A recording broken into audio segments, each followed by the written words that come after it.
Hormuz കടലിടുക്കിൽ Indian ചരക്ക് കപ്പലിനെ Iran നാവികസേന ആക്രമിച്ചത് എന്തിന്? ഇതാണ് ഒരു വിഷയം. എന്തായാലും ആക്രമിച്ചു. ഇത് പുതിയ നയതന്ത്ര പ്രതിസന്ധിക്ക് കാരണമാകുന്നുള്ള കാര്യത്തിൽ ഒരു തർക്കവുമില്ല.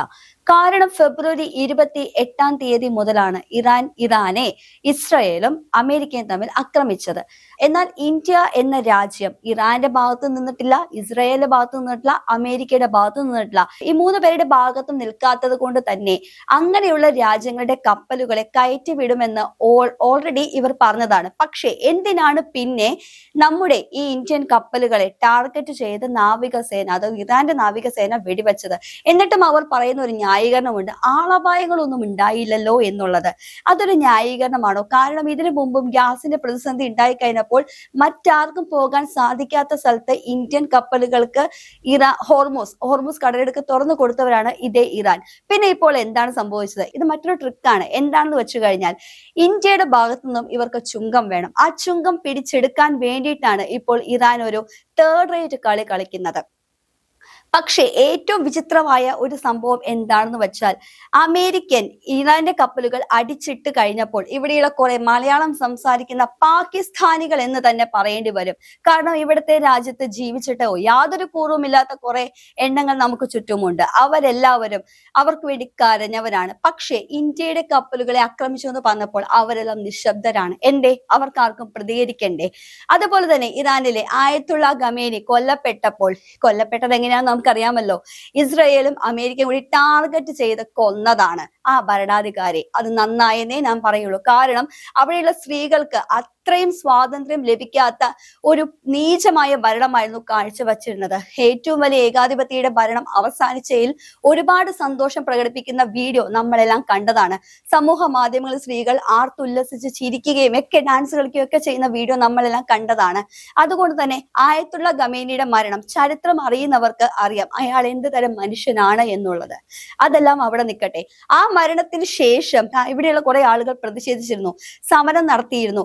എന്തിന്? ജമ്മു കാശ്മീരിൽ പോലും അവർക്ക് വേണ്ട സഹായങ്ങൾ ചെയ്തു കൊടുക്കാനായിട്ട് ഉള്ളതെല്ലാം വിറ്റുപെറുക്കി ഇറാനിലേക്ക് അയച്ചു കൊടുക്കുന്ന സംഭവം വരെ നമ്മൾ കണ്ടതാണ്.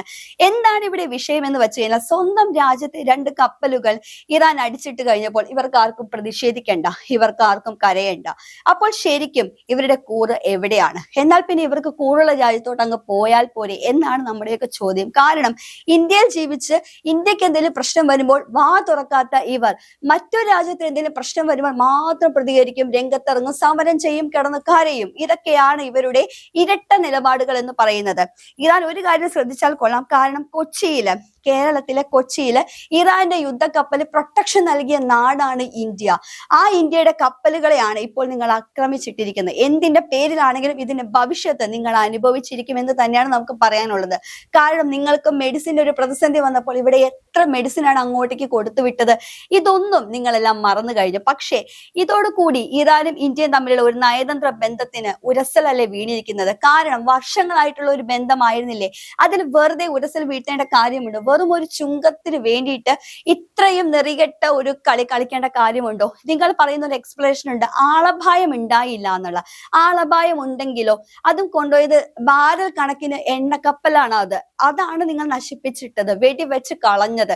പക്ഷെ എന്നിട്ടും അവിടെ ആളപായം ഇല്ല എന്നുള്ളതിൽ ആശ്വസിക്കാനാണ് നമ്മുടെ ഇന്ത്യക്കാർക്ക് പറ്റുകയുള്ളൂ. മറിച്ച് ആളപായം ഉണ്ടായെങ്കിലോ ഞങ്ങൾക്ക് തന്നെയാണ് ഏറ്റവും കൂടുതൽ നാശനഷ്ടം ഉണ്ടാകുന്നത്, പക്ഷെ നിങ്ങൾക്കല്ല അപ്പോഴും ഉണ്ടാകുന്നത്.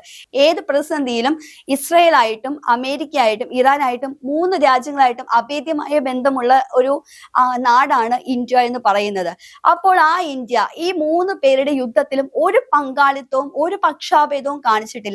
ആരുടെ ഭാഗത്താണെന്ന് പോലും സംസാരിച്ചിട്ടില്ല. ന്യൂട്രൽ ആയിട്ട് ഒരു നിന്ദിക്കുകയാണ് ഞങ്ങൾ ചെയ്തത്. അതായത് ഇന്ത്യക്കാരും ഇന്ത്യ എന്ന രാജ്യവും സ്വീകരിച്ച നിലപാട്. അപ്പോൾ നിങ്ങൾ അതിലൂടെ കടന്നു പോയപ്പോൾ എന്തിനാണ് വെടിവെച്ചിട്ട്? അല്ലെങ്കിൽ നിങ്ങൾക്ക് കടത്തിവിടാൻ പറ്റില്ല എന്ന് പറയണമായിരുന്നു. ഇപ്പോൾ 14ഓളം കപ്പലുകളാണ് അനുമതി ലഭിക്കാതെ അവിടെ കിടക്കുന്നത്. എന്തിന്? ചുങ്കം കൊടുക്കാതെ വരാൻ പറ്റുകയില്ല എന്നൊരൊറ്റ കാരണം കൊണ്ട് 14 കപ്പലുകളാണ് അവിടെ കിടക്കുന്നത്. ആർക്കു വേണ്ടി? എന്തിനു വേണ്ടി? ഇന്ത്യയുടെ ആവശ്യത്തെ ഇറാൻ സമ്മതിച്ചതാണ്. അതായത് ഹോർമൂസ് കടലിടുക്കിലൂടെ പോകാനായിട്ട് നിങ്ങൾ അനുമതി നൽകിയ ശേഷമാണ് ആ കടന്നു പോയിക്കൊള്ളുന്ന 2 യുദ്ധക്കപ്പലിനെ നിങ്ങൾ വെടിവെച്ച് തകർത്തത് എന്തിന്റെ പേരിലാണ്? എന്നാ പിന്നെ നിങ്ങൾക്ക് ആദ്യമേ ഇവിടെ സ്വാതന്ത്ര്യമില്ല, നിങ്ങൾക്ക് പോകാൻ കഴിയില്ല, മറ്റു രാജ്യങ്ങളോട് നിങ്ങൾ പറയുന്നുണ്ടല്ലോ നിങ്ങൾക്ക് ഇതിലൂടെ പോകാൻ പാടില്ല എന്ന്. അപ്പോൾ നിങ്ങൾക്ക് ഇപ്പോഴും ഇതിലൂടെ പോകാൻ പാടില്ല എന്ന് പറഞ്ഞുകൂടായിരുന്നോ? എന്തിനാണ് നിങ്ങൾ ഇങ്ങനെയൊക്കെ ചെയ്തതെന്നാണ് നമുക്ക് ചോദിക്കാനുള്ളത്. കാരണം വെറുതെ ഒരു പ്രശ്നവുമില്ലാതിരിക്കുന്ന നല്ല നയതന്ത്രത്തിൽ ഇരിക്കുന്ന രാജ്യങ്ങൾ തമ്മിൽ വെറുതെ എന്തിനാണ് കൂട്ടിയുരസുന്നത്? യുദ്ധം നിങ്ങൾക്ക് എത്രത്തോളം നാശനഷ്ടം ഉണ്ടാക്കുന്നുള്ളത് ഇപ്പോൾ നിങ്ങൾക്ക് തന്നെ മനസ്സിലായി, മറ്റാരും പറയേണ്ട കാര്യമില്ലല്ലോ. അങ്ങനെയുള്ള സ്ഥിതിക്ക് ഈ ഇന്ത്യയുടെ ആഘാതം കൂടി നിങ്ങൾക്ക് ഏൽക്കുമ്പോൾ നിങ്ങൾ അത് എങ്ങനെ തരണം ചെയ്യുന്ന കൂടി നിങ്ങൾ ആലോചിച്ചോളൂ. കാരണം പഴയ ഇന്ത്യ അല്ല ഇപ്പോൾ. അതായത് മൻമോഹൻ സിംഗിന്റെ കാലത്ത് 2008 മുംബൈ അറ്റാക്ക് നടന്നപ്പോൾ തിരിച്ചടിക്കാൻ പോലും പറ്റാതിരുന്ന ഒരു ഇന്ത്യ ഉണ്ടായിരുന്നു ഇവിടെ. അതും അമേരിക്കയുടെ മറുപടി കാത്തു നിന്ന ഒരു ഇന്ത്യ ഉണ്ട്. പക്ഷെ എന്നാൽ ഇപ്പോൾ 2026 ഇവിടുത്തെ പ്രധാനമന്ത്രി നരേന്ദ്രമോദിയാണ്.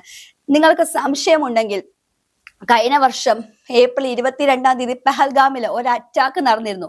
അവിടത്തെ നമ്മുടെ സ്വന്തം ഇന്ത്യയിലെ സ്ത്രീകളുടെ സിന്ദൂരം മായ്ച്ചു കളഞ്ഞതിന് തിരിച്ചൊരു അസൽ അറ്റാക്ക് ഇന്ത്യ കൊടുത്തിട്ടുണ്ടായിരുന്നു, ഓപ്പറേഷൻ സിന്ദൂർ. അതും കൂടി നിങ്ങളൊന്ന് കണ്ടാൽ കൊള്ളാം. കാരണം അന്ന് കിട്ടിയത് വാങ്ങിച്ചുകൊണ്ടിരുന്നായിരുന്നു മൻമോഹൻ സിംഗിന്റെ കാലത്ത് എങ്കിൽ ഇന്ന് അങ്ങനെയല്ല. എന്താണോ കിട്ടിയത് അതിന്റെ ഡബിൾ ആയിട്ട് തിരിച്ചു കൊടുത്തു തന്നെയാണ് ഇന്ത്യക്ക് ശീലം. കാരണം തിരിച്ചടി എത്രത്തോളം ആഘാതമായിരിക്കുമെന്ന് നിങ്ങൾക്ക് തന്നെ പ്രെഡിക്റ്റ് ചെയ്യാൻ പറ്റില്ല എന്നാണ് നമ്മുടെ ഇന്ത്യയിൽ ഓരോരുത്തരും പറയുന്നത്. കാരണം അത്രത്തോളം വിശ്വാസം ഇന്ന് ഇന്ത്യ ഭരിക്കുന്ന പ്രധാനമന്ത്രി നമുക്കുണ്ട്. അതുകൊണ്ട് തന്നെ പണി വരുന്നുണ്ട് എന്ന് മാത്രമേ നമുക്ക് പറയാൻ കഴിയുള്ളൂ. ഇന്ത്യയിലെ വിദേശകാര്യ മന്ത്രാലയം അറിയിച്ചിട്ടുമുണ്ട്, ശക്തമായ തിരിച്ചടി ഞങ്ങൾ നൽകിയിരിക്കും. കാരണം ഇനിയും ഇതുപോലെ തന്നെ കപ്പലുകൾ അറ്റാക്ക് ചെയ്യാൻ തുടങ്ങിക്കഴിഞ്ഞാൽ 14 കപ്പലുകൾ അവിടെ തന്നെ കിടക്കുകയാണ്. അത് പോകാനായിട്ട് നിങ്ങൾ പെർമിഷൻ കൊടുത്തിട്ട് ഇങ്ങനെ അറ്റാക്ക് ചെയ്യാൻ തുടങ്ങിക്കഴിഞ്ഞാൽ ശക്തമായ തിരിച്ചടി ഞങ്ങളുടെ ഭാഗത്തു നിന്ന് ഉണ്ടാകും. കാരണം ഇറാൻ ഒന്ന് മാത്രം ആലോചിച്ച് തിരിച്ചടിയുടെ ആഘാതം അറിയണമെങ്കിൽ ഓപ്പറേഷൻ സിന്ദൂർ ജസ്റ്റ് ഒന്ന് എടുത്ത് നോക്കിയാൽ മാത്രം മതി. ഇവിടെ ഇന്ത്യ ആരുടെ മുന്നിൽ തല കുനിക്കുകയില്ല, ഇനി കുനിക്കപ്പെടുകയുമില്ല.